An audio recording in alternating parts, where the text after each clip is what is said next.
You asked, I'm going to answer. Today, I'm going to be answering some questions that you asked me over on Instagram, and I'm going to be sifting through and answering them. The first question I've got says, can you talk about forgotten women in Muslim? Okay, we're starting straight in the deep end. Can you talk about forgotten women in Muslim society today, widows and divorcees with kids? Why are they being taken for a ride? Woo, bismillah.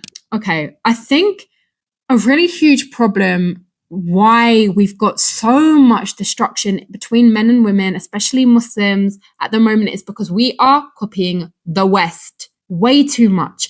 The Western ideal of a man and a woman and this feminine energy and this masculine energy and all this talk that we know has been going on in the internet for quite a long time is so toxic.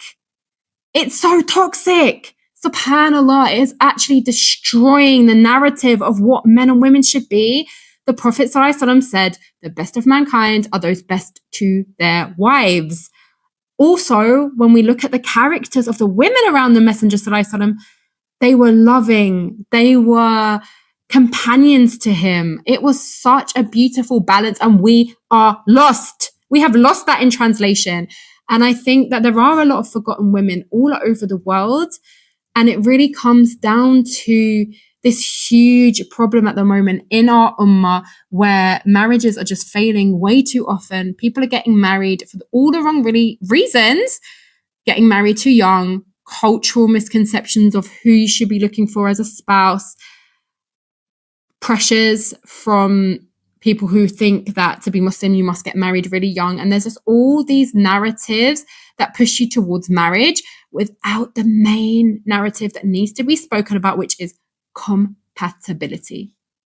I said it. Yes, inshallah, we need to be able to have deen, but we also need to be compatible. People are made from different clays, different soils. You're not going to be friends with everyone. We need to find spouses that are people that we get on with, that we have values in common, ideas in common. We are like-minded, really, really important. But with regards to kids getting taken for a ride, we just need more support. I think we need more support. There are a lot of women. When I did the tour, if you watched my video last week, you'll know there were so many women who really are feeling so alone, forgotten, isolated in communities. Why is that happening? We need to do better. I think we need more brothers. I'm calling you out. We need to get more brothers behind helping sisters, working together in a halal way, please. Thank you very much. But just to be able to provide safe spaces where women are not being forgotten. It's not the ummah. The Prophet ﷺ did not forget the women. Very important. Okay, next question is, I suffer with limiting beliefs and I'm finding it hard to pace equally. Okay. Limiting beliefs. Where do they come from? Where do they stem from? The reality is that comparison is a thief of joy. And I think we often put limiting beliefs on ourselves. Let me check my mic still on. Don't be talking to myself. We often put limiting beliefs on ourselves because of what we're looking at in others and thinking that they're better than us, that they're more capable. We could never do it like them. And what we have to remember is that we live in a time where social media is ripe. Right? I can talk from a professional lens. For example, if you're building a business, social media is ripe and all we can see is success, but we don't necessarily see all the posing that went into those shots. What was really happening behind those shots? What the reality is to get to those shots. Maybe, alhamdulillah, they have got that level of success. But what did it take? It didn't happen by them just blinking and jumping and here you go, silver spoon. So I think looking ourselves and meeting ourselves where we're at and knowing that Allah subhanahu wa ta'ala has given everyone a gift. I always say this, and I really want you to drum it in your head if you're listening. Confidence is not arrogance. It's okay to know the talents that you have, alhamdulillah, and accept them from Allah because He's placed them on you and they are something that you can do to help others. So by you holding yourself back, by you hiding away from your full potential, you're actually disallowing other people to benefit from your gifts that are from Allah. And when we really look at that, know why we want to do it, and know the people that we can impact, we can start to quieten that voice. For so many years, we walk in the shoes that were actually never made for our feet. We squish our feet into these uncomfortable shoes because we think that they're the right ones to wear, that they look good, that they fit the shoes that are meant for us, but they're not. We have to let go of trying to please everybody else and start to walk in the shoes that were made for your feet, in the direction and the path that you want to walk on. Holding ourselves back never gets us anywhere. Bismillah. So if you're listening to this, this is your call to say to yourself, I'm not going to listen to that voice and I'm going to go and do what I want to do scared. I'm going to do it scared because that's what I do. Alhamdulillah. I'm always scared. I just do it. I don't wait. Balancing motherhood and business, is that actually possible? Can there be a balance? Really good question. This is a question I had a lot actually. How can you balance between motherhood and business? Alhamdulillah, I think this is such an important one because before I came into business, I was a mum. Alhamdulillah, I was a mum. That's what I did. That was my job. It's a full-time job. It's a huge job. But I didn't know who I was. I didn't know what I liked anymore. I didn't even know what I enjoyed, what my passions were. I had forgotten because I'd buried away that skill as a public speaker, thinking that I couldn't do it anymore. And I became a mum, not undervaluing the role of a mum. Huge, huge, huge, huge, huge. There's not enough huge to tell you how huge of a role it is and an important one in society, in the home, subhanallah. But it's okay to do things for you too. And coming into business, I was actually forced. I was a single mum. I became a single mum. I had to work.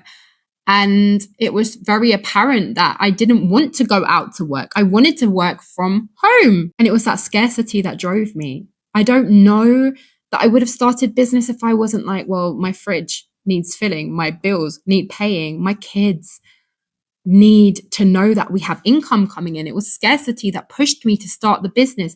But in doing so, I found myself again. I found my passions. I found a whole new group of friends who are go-getters, who alhamdulillah are like-minded and push me and support me and want good for me and are likewise in deen, alhamdulillah. It brought me into a whole new level of being, mostly being myself. But the best part is the ripple effect that it has on my kids.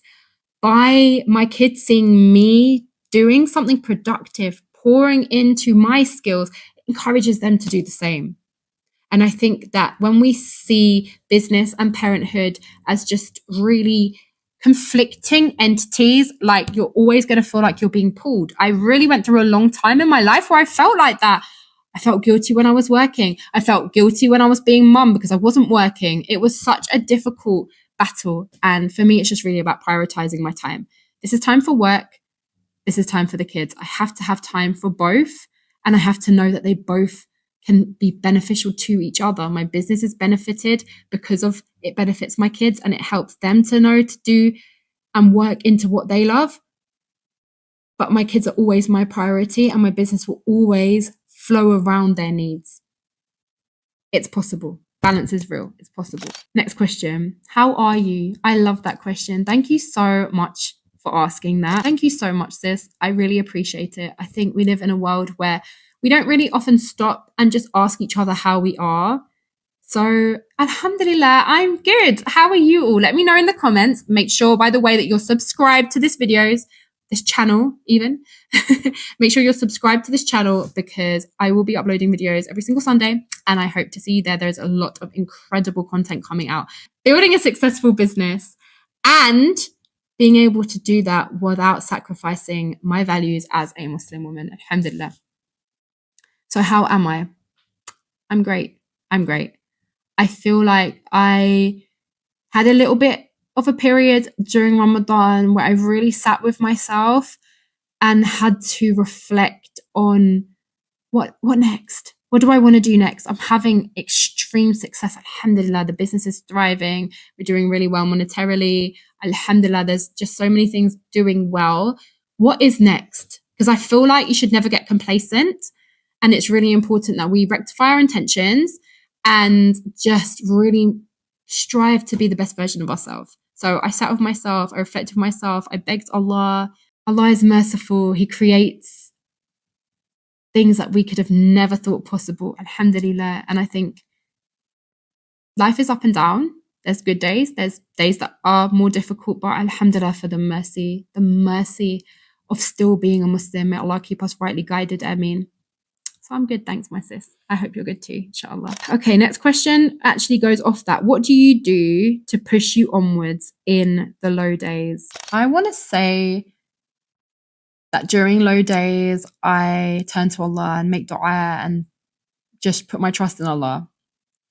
But I think that's on a good low day. I think that's on a day where we're still able to have that connection, have that iman. But there are days where that is really difficult, when you're feeling so low, when you're so in your feels. And something I've really learned about myself is that a week before my hormonal time, my time of the month, I get really low. Like every single time before I'm due on, I literally think to myself, my business isn't working. Nothing's going where I wanted to. I'm a failure. I get all these floods of emotions. And this isn't something that ever happened to me until I reached 30. I just started to get these really low dips before my time of the month. And I think it's really important to be kind to ourselves in those moments, to know that it's okay and to ride the wave. And for me, I do allow myself to feel low. Not enough, I'll be honest. I sometimes will distract myself and just keep going until it gets to that point where it's like, nah, you can't go anymore. And then I have to sit with myself and say, okay, it's okay to feel, struggle. We're human. There's so many tests. We're being tested left, right, and center every single day. In fact, we should rejoice that we're being tested, because when we're not, where's that test going to come? In the akhirah, right? SubhanAllah, I think the test is, are we going to remain steadfast, or are we going to run away from deen? I think that's the biggest one. I think that's what I always contemplate on. No matter how low I'm getting, there's days where you don't want to get out of bed. There's days where you feel like, why me? Why? And then you remember and humble. I try to humble myself if I start to think like that and say, no, alhamdulillah, because Allah has willed this to be your test. Everyone will be tested. Every son of Adam will be tested. But Allah only tests the soul as much as it can bear. And I tell you, what gets me through my low days is looking at people who are in worse situations around the world and knowing the blessings that I have, remembering the blessings that I have. Alhamdulillah, from the mercy of Allah, alhamdulillah, Allahumma barik. I personally don't really tend to get long periods of being low, which I thank Allah for, because I know many, many people that suffer with depression. It's real. It's a huge test. And I thank Allah for not having that. Alhamdulillah, Allahumma barik. And I pray any of you who are going through that Allah subhanahu wa ta'ala eases it from you, because it's not easy. It's not easy to have these continual feels of just feeling low on you all the time. So alhamdulillah, I do get days, and it's okay. It's okay. But I guess it's just to remember, which of the blessings of your Lord will you jinn and deny? What will I try to hold on to that I am grateful for, and ride the wave and just keep trying. It's all we can do. It's all we can do. We just got to keep trying and trying to be the best version of ourselves, not anyone else. Assalamu alaikum. Thank you so much for watching all the way up till here. I have decided to split this video in half because it's getting long, and part 2 is a good one. So I'm going to save that for another video. We've got some good, juicy questions to answer, some important, needed conversations. You know I'm going to give it all to you. So make sure you do like, subscribe to this channel so that you can be notified when part 2 and all the other videos drop. We've got loads coming out.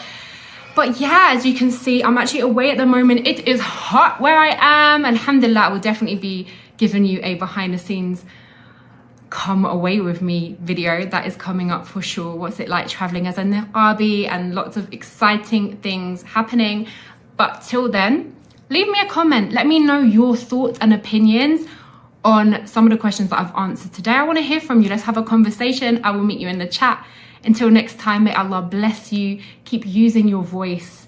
Keep speaking up to change the narrative. Assalamu alaikum wa rahmatullahi wa barakatuh.